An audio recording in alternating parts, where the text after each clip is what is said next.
আসসালামু আলাইকুম এভরিওয়ান, কেমন আছেন সবাই? আশা করি সবাই অনেক ভালো আছেন। আমিও আলহামদুলিল্লাহ ভালো আছি। চলে আসলাম আপনাদের মাঝে নতুন একটি ভিডিও নিয়ে। এই তো শুক্রবার বিকেলে বের হয়ে গেলাম ঘুরতে যাওয়ার উদ্দেশ্যে। চলে আসলাম আশামনি শিশু পার্ক। এই পার্কটা কোথায় আছে সেটা অবশ্যই বলে দিব ভিডিও শেষে। না টেনে আমার সম্পূর্ণ ভিডিওটি দেখবেন। আর এই তো আমরা দুটো টিকিট কেটে নিলাম আমাদের দুজনের জন্য। প্রত্যেক টিকিটের মূল্য 50 টাকা করে। 3 বছরের উপরে যে শিশুগুলো আছে তাদেরও টিকিট লাগবে, আর যারা তার থেকে ছোট তাদের টিকিটের প্রয়োজন নেই। তো আমরা টিকিট কেটে ভিতরে প্রবেশ করলাম। এই তো চলে আসলাম। তো পার্কটা 50 টাকায় মোটামুটি খুব ভালো ছিল। এই তো একটা সুইমিং পুল ছিল। আমরা যখন গিয়েছি ভিডিওতে দেখতে পাচ্ছেন একদম সন্ধ্যা সন্ধ্যা হয়ে গেছে, এই জন্য সুইমিং পুলটা খোলা ছিল না। সুইমিং পুলের টিকিট হচ্ছে 100 টাকা করে। 3 ঘন্টার জন্য আপনারা চাইলে ওখানে থাকতে পারবেন। আর বাচ্চাদের অনেকগুলো রাইড ছিল। এটা মূলত যেহেতু বাচ্চাদের পার্ক, সব কিছুই ছিল বাচ্চাদের, অনেকগুলো রাইড ছিল। এই তো আমরা ঘুরে ঘুরে দেখতেছিলাম, আমার মেয়েকে দেখাইতেছিলাম ও কোনটায় উঠবে সেটা দেখতেছিল। এরপরে আমাদের চোখ পড়লো এই তো পদ্ম পুকুর। এটা অনেক বেশি সুন্দর। এই পার্কের ভিতরে আমার সবচেয়ে বেশি পছন্দ হয়েছে এই পদ্ম পুকুরটা। এখানে তো অনেকগুলো বোট ছিল।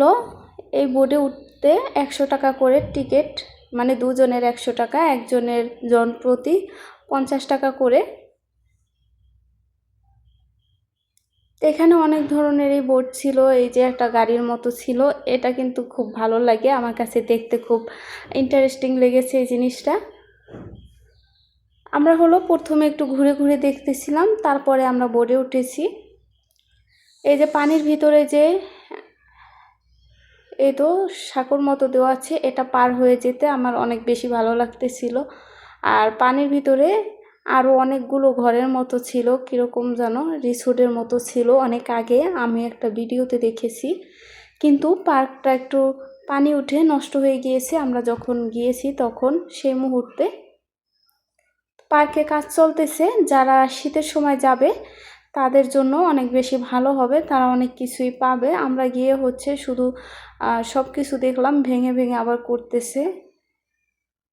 তারপরে ফাইনালি আমরাও বোটে উঠে গেলাম। উঠে পানির ভিতরে ঘুরতে কার না ভালো লাগে। তো আমরা অনেক সময় ঘুরেছি। এই বোটে 15 মিনিট করে সময় দেয়। আমরা কিন্তু 15 মিনিটের চেয়েও বেশি সময় ধরেছিলাম, কারণ লোকজন বেশি ছিল না আর বোটের চাহিদা এত বেশি ছিল না, যে কারণে আমরা অনেক সময় নিয়ে ঘুরতে পেরেছি। আর তারা বলে দেয় 15 মিনিট, কিন্তু 15 মিনিট পার হয়ে গেলেও কিছু বলে না। অনেক সময় মানে আমাদের মন মতোই আমরা ঘুরেছি পানির ভিতরে, অনেক বেশি ভালো লেগেছে।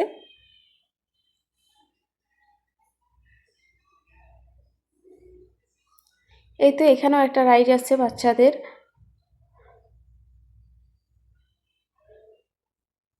তো এই তো ভিডিওর মাঝখানে একটি কথা বলে দেই, যাদের কাছে আমার ভিডিওটি একটু ভালো লাগবে প্লিজ আমার ভিডিওতে অবশ্যই একটি লাইক করে দিবেন এবং চ্যানেলটিকে সাবস্ক্রাইব করে আমার সাথেই থাকবেন এবং সুন্দর করে একটা কমেন্ট করে তারপরে ভিডিওটা দেখবেন। এই তো আমরা ঘুরতেছিলাম, এরপরে আমি উঠে গেলাম। আমার ভালো লাগতেছিল না, আমি উঠে তারপরে নেমে গেলাম। নেমে তারপরে আবার তাদের বাবা মেয়ের ভিডিও করে দিলাম। এই তো দেখতে পাচ্ছেন তারাও ঘুরতেছে। ওখানে একটা ভূতের ঘর আছে, মানে ভূতের একটা আওয়াজ হয়। তো ওই আওয়াজটা ছাড়ার পর থেকে আমার মেয়ে একটু ভয় পেয়ে গিয়েছিল। ও কোনো রাইডেই উঠতেছিল না, কোনো কিছু নিয়ে খেলতেছিল না। ও একটা ভয়ের ভিতরে ছিল। তারপরে যখন এই বোটে উঠেছে ওর একটু সাহস হয়েছে। এরপরে আমার মেয়ে সব কিছু নিয়ে আবার খেলা করেছে, এক একটা রাইডে উঠেছে। তো এরপরে ও সাহস করে নেমেছে আমাদের কোল থেকে। রাগ পর্যন্ত খুব ভয়ে ছিল, যেহেতু ভূতের একটা শব্দ ছিল, ওই শব্দটা শুনে যেহেতু বাচ্চা মানুষ ভয় পেয়ে গিয়েছিল। তো এই তো আমার মেয়ে সবগুলো রাইড ঘুরে ঘুরে দেখতেছিল। আমরা গিয়েছি তখন একদম সন্ধ্যা হয়ে গিয়েছে, তো একদম রাত হয়ে গিয়েছিল, আমরা বের হয়েছি রাতে। তো এই রাইডটা আমার মেয়ে উঠেছিল। এরপরে আমরা এটা পার্ক বন্ধ হয় 8টার দিকে, আমরা হচ্ছে 7টার দিকে বের হয়ে গেলাম। এই পার্কের ঠিকানা হলো টঙ্গী গাজীপুরা থেকে তারপরে হলো এশিয়া পাম্প থেকে অটো নিলে 10 টাকা ভাড়া, খাপাড়া রোড বললেই ওখানেই হচ্ছে এই পার্কটা। তো যারা উত্তরা থাকেন তারপরে টঙ্গী থাকেন তারা অনায়াসে যেতে আসতে পারবেন, বেশি দূরে না। তো এই তো আজকে ভিডিওটা এই পর্যন্তই। আল্লাহ হাফেজ।